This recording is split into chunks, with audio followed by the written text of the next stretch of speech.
약진이 돋보이고 있습니다. MBC 뉴스 류현준입니다.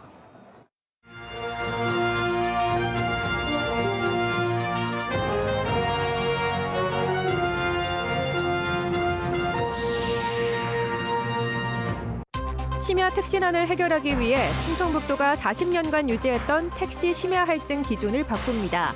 밤 10시부터 적용되고 특정 시간대 할증률도 대폭 오릅니다. 화물연대 파업으로 막혔던 시멘트 출하가 평소의 절반 이상으로 회복됐습니다. 예고됐던 철도 노조 파업은 철회됐습니다. 충북 곳곳에 화재와 폭발 사고가 잇따랐습니다. 제천에서는 주유소까지 불길이 번져 자칫 대형 화재로 이어질 뻔했습니다. 시청자 여러분 안녕하십니까? 계속해서 충북 소식입니다. 충북도 내 택시 심야 할증제가 오는 15일부터 크게 달라집니다. 시작 시간이 밤 10시로 당겨지고 할증률도 특정 시간대에는 40%까지 오르는데요. 심야 시간 택시난 해소를 위한 긴급 처방인데 내년 상반기에는 기본 요금 인상도 예정돼 있어 이용객들의 부담은 점점 더 커질 전망입니다. 정재용 기자입니다. 현행 택시 심야 할증제 적용 시간은 자정부터 새벽 4시까지입니다. 이 시간에는 기본 요금은 물론 137m마다 붙는 거리 요금과 34초마다 오르는 시간 요금에도 20%의 할증이 붙습니다. 도입 이후 40년 동안 유지되어 온 할증제의 틀이 15일부터 확 바뀝니다. 우선 시작 시간이 밤 10시로 2시간 앞당겨지면서 할증 요금이 6시간 동안 적용됩니다.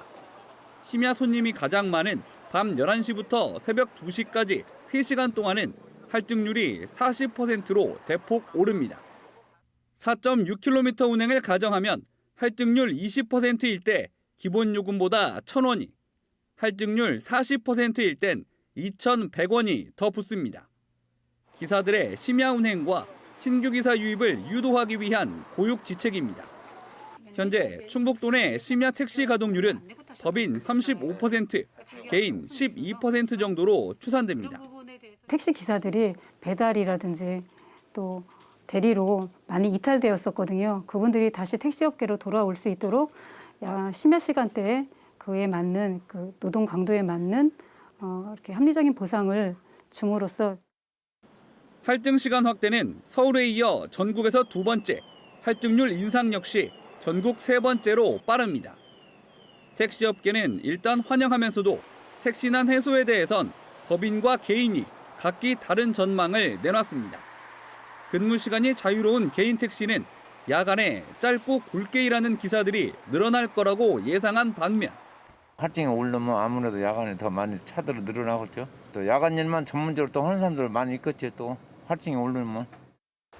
법인 택시 쪽에선 한 달에 20-30만 원 더 버는 것일 뿐 낮은 수입 탓에 떠난 기사들을 유인하기엔 턱없이 부족하다는 의견입니다.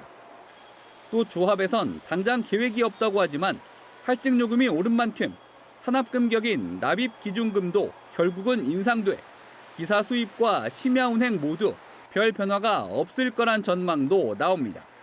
올른다 그러면 또 산납금을 또 올리게 된단 말이에요, 이게. 그러니까 우리는 회사 택시는 그거란 얘기예요, 항상. 우리가 가져가는 게 아니라 회사에다 또 뒤로 반납을 시켜야 되잖아요. 그건 당연한 거 아니에요.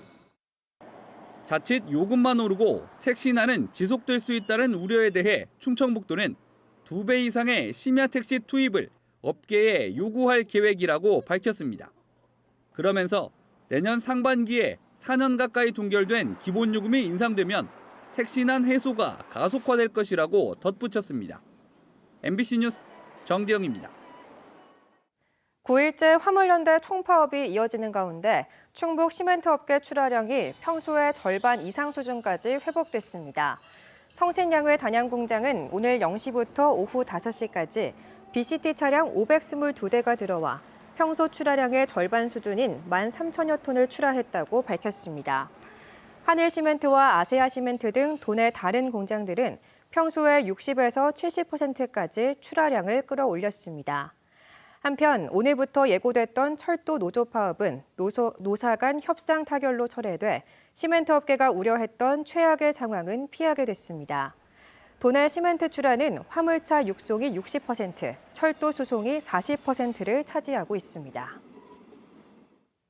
오늘 춥고 건조한 날씨 속에 충북 곳곳에서는 화재와 폭발 사고가 잇따라 많은 인명과 재산 피해가 났습니다. 제천에서는 주유소까지 불길이 번지면서 대형 화재로 이어질 뻔했습니다. 김은초 기자입니다.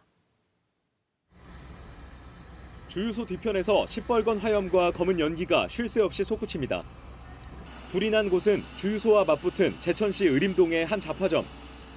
새벽 5시 20분쯤 폭발음과 함께 불길이 시작됐습니다. 소형 가전제품이나 공구류, 전기용품까지 취급하는 물품이 워낙 다양하고 많아 불길은 순식간에 커졌습니다. 펑펑 터지는 소리가 막 정신없이 나고 주유소에 천장 우르다 불꽃이 치기 시작을 하는데요. 아주 보기가 너무나도 놀랐어요. 또 300제곱미터 잡화점 건물을 모두 태운 불길은 인근 주택과 주유소로 번지면서 자칫 더 큰 화재로 이어질 뻔했습니다. 1시간 40분 만에 불길을 잡은 소방당국은 5억 원의 재산 피해를 추산했습니다. 바로 화점하고 담하나 사이니까 채 1m? 그러니까 이제 불이 막 넘어가고 있는 상황이었었어요. 펌프차를 고정 배치를 하고 그쪽만 방어를 하라고 이제 지시를 했거든요. 오후 4시쯤에는 괴산의 한 건축 토목 업체에서 용접용 LP가스가 폭발해 60대 작업자가 얼굴에 3도 화상을 입고 병원으로 이송되기도 했습니다. 추운 날씨에 난방기기 화재도 이어졌습니다. 새벽 5시 40분쯤 옥천군 동이면에선 전기장판에서 시작된 불로 주택 한 동이 전소했고 이 과정에서 50대가 전신 화상을 입고 80대가 연기를 마셔 병원에 옮겨졌습니다. 새벽 2시 20분 충주시 대수원면에선 화목난로에서 비롯된 주택 화재로 60대 집주인이 얼굴과 손에 2도 화상을 입는 등 춥고 건조한 날씨에 화재와 폭발 사고가 잇따랐습니다. MBC 뉴스 김은초입니다.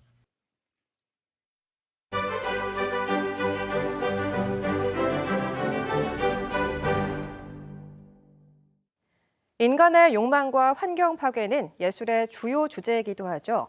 그만큼 예술의 사회적 역할에 대해서 고민도 커졌다는 말입니다. 지속 가능한 공존이 무엇인지 되돌아보게 하는 예술 프로젝트가 펼쳐졌습니다. 이채연 기자가 전해드립니다. 미술관 한가운데 들어선 인공 온실 정원. 반투명한 막 너머 가까이 들여다보면 거대한 고목 아래 식물과 버려진 신발, 유리병 등 각종 플라스틱 폐기물들이 있습니다. 어디서부터 떠내려온 것들일까? 그 흔적에 주목하기 위해 40여 년 전 잠긴 대청호 수몰 지역 문이마을 주변 물길을 따라 2달 동안 채집했습니다. 수몰 마을에 대한 망향비 아니면 뭐 장승, 뭐 돌탑 이런 형태들이 있더라고요. 남아 있더라고요. 그 공간이 갖고 있는 그 먹먹한 느낌이랄까요? 그 온실 자체가 저희는 이 기념비고 저희한테는 그리고 고향 그 망향비고 그리고 어떻게 보면 장승이고. 채집된 쓰레기들은 대청호 주변에서 벌어진 개발과 이주의 뒷면을 고스란히 간직하고 있습니다. 일상에서 쉽게 지나쳐온 것들을 한데 모아 이제는 찾아볼 수 없는 어느 과거 수몰 지역을 떠올리게 합니다. 소용 없어진 거고 버려진 것들이고 이미 그 기능을 다 한 것들인데 적나라하게 좀 이렇게 드러내서 보여줘서 현재의 모습을 자연에 이런 게 떠내려옵니다. 그냥 직설적으로 얘기하면 이런 사물들이 남아 있습니다. 여러분들은 어떻게 생각하십니까? 이 질문을 던진 거죠. 환경에 대한 관심은 곧 생태계 전반으로 나아가기도 합니다. 각종 개발로 서식지를 잃은 천연기념물이자 멸종위기종 민물고기 미호종계를 찾는 89.2km의 여정을 담은 일련의 프로젝트. 미호종계가 살던 모래 자갈은 결국 시멘트와 섞여 인간의 집과 건물로 바뀌고 이런 착취 뒤엔 다시 멸종위기종 복원 사업을 벌이는 아이러니한 인간을 풍자하듯 합니다. 우리가 무너뜨린 자연의 능력이 곧 오늘날 팬데믹과 같은 위기로 다가오는 건 아닐까. 작가는 한 생물의 멸종이 다른 생태계로 미치는 부정적 나비 효과에 대해 반성적으로 접근합니다. 물고기 채집을 다닌 지가 한 20년은 됐거든요, 제가. 그러다 보니까 계속 변하는 게 보이는 거죠. 그래서 이 변화가 과연 옳은 방향으로 가는 건지, 뭐 우리만 편하자고 모든 거를 바꾼다는 게 얼마만큼 긍정적일지 이런 고민들이 자꾸 생기더라고요. 작가들은 한때 소중했지만 이제는 필요 없어진 일상의 기억과 우리를 둘러싼 환경의 변화에 대해 조금은 색다른 시선으로 다가갑니다. 도시 재개발 구역 집마다 남겨진 흔적들을 기록한 작업물은 마치 고대 유물을 연상시키고 작가 고사리는 농사지은 식물의 생명력이 꺼지는 과정을 고스란히 보여주면서 시간의 축을 인간에서 자연으로 바꿔놓습니다. 최근에는 그 전 지구적으로 그 벌어지는 팬데믹 그리고 그 자연재해와 그 어떤 환경의 변화에 대해서 굉장히 관심을 갖고 있습니다. 작가들은 자기가 속해 있는 어떤 그 지역 그리고 마을, 작게는 자기 주변의 어떤 일상들에서 발견하게 되거든요. 인간의 필요와 자본의 논리에 밀려 하찮게 여겨진 수많은 것들에 대해 되짚어보는 예술가 10명의 프로젝트. 청주시립 대청호 미술관에서 내년 초까지 이어집니다. MBC 뉴스 이채연입니다. 만취 상태로 거리에서 미성년자를 강제추행한 혐의로 현직 경찰관이 불구속 입건됐습니다. 청주 상당경찰서는 지난달 23일 청주시 상당구의 한 인도에서 미성년자의 신체 일부를 만진 혐의로 20대 순경을 현행범으로 체포해 조사하고 있습니다. 곧바로 직위 해제된 해당 경찰관은 만취 상태라 기억나지 않는다고 진술한 것으로 알려졌습니다.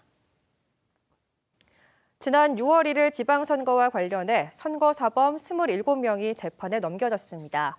청주지검은 기부행위나 허위사실 공표 등 선거법 위반 혐의로 104명을 입건해 이 중 27명을 불구속 기소하고 77명을 불기소 처분했다고 밝혔습니다. 기소된 27명 가운데는 기초의원 3명이 포함돼 있습니다. 대한한의사협회 한방임상시험센터와 연구특화 한방병원이 청주 오송에 건립됩니다. 대한한의사협회와 충청북도는 오송 첨단의료 복합단지 내 8,500여 제곱미터의 토지 분양 계약을 체결했으며 한방임상시험센터는 2026년, 연구특화 한방병원은 2029년에 각각 준공될 예정입니다. 대한한의사협회는 사업비 368억 원을 투자해 임상 연구를 통한 한의학 안전성, 유효성 입증과 신약 개발을 추진할 것으로 알려졌습니다.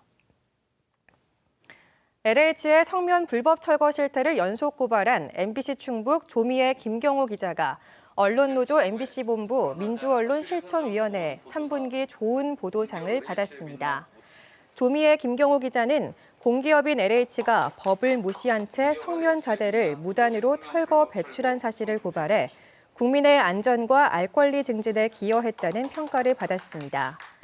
MBC 충북이 고발한 LH의 성면 무단 철거는 국회 국정감사에서 다뤄져 관계부처의 조사와 관련법 개정 발의 등 개선 조치로 이어졌습니다. 지난달 충북의 소비자 물가 상승률은 5%대를 유지했지만 오름폭은 전월보다 0.7%포인트 줄었습니다. 통계청이 발표한 11월 소비자 물가 동향에 따르면 지난달 충북의 소비자 물가 지수는 109.96으로 지난해 같은 달보다 5.6% 상승했습니다. 물가는 5%가 넘는 상승률을 이어가고 있지만 지난 7월을 정점으로 점차 둔화하는 추세입니다. 품목별로는 의료와 신발이 전월 대비 3.2% 상승했고 식품과 비주류 음료가 3.1% 하락했습니다. 진천군이 농업과 돌봄을 결합한 케어팜 관련 조례를 제정했습니다. 케어팜은 노인, 장애인 등 사회적 약자에게 농업 활동 기회를 제공하는 돌봄 서비스 방식으로 진천군은 조례에 케어팜 운영과 관리, 위탁 지원 등의 내용을 담았습니다.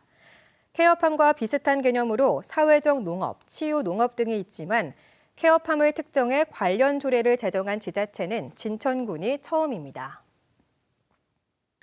청주시의 용두천 생태하천 복원 사업이 환경부 우수 사례로 선정돼 장려상을 받았습니다.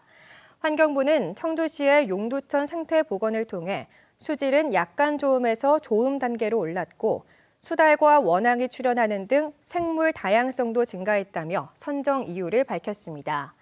청주시는 2018년까지 89억 원을 들여 오창 저수지에서 가자교까지 용두천 5km 구간에서 생태 복원 사업을 벌였습니다. 충청북도 미술협회가 오는 7일부터 11일까지 문화재조창 3층 한국공예관에서 제21회 충청북도 미술협회전을 엽니다. 추모 소식 마칩니다. 시청해주신 여러분 고맙습니다.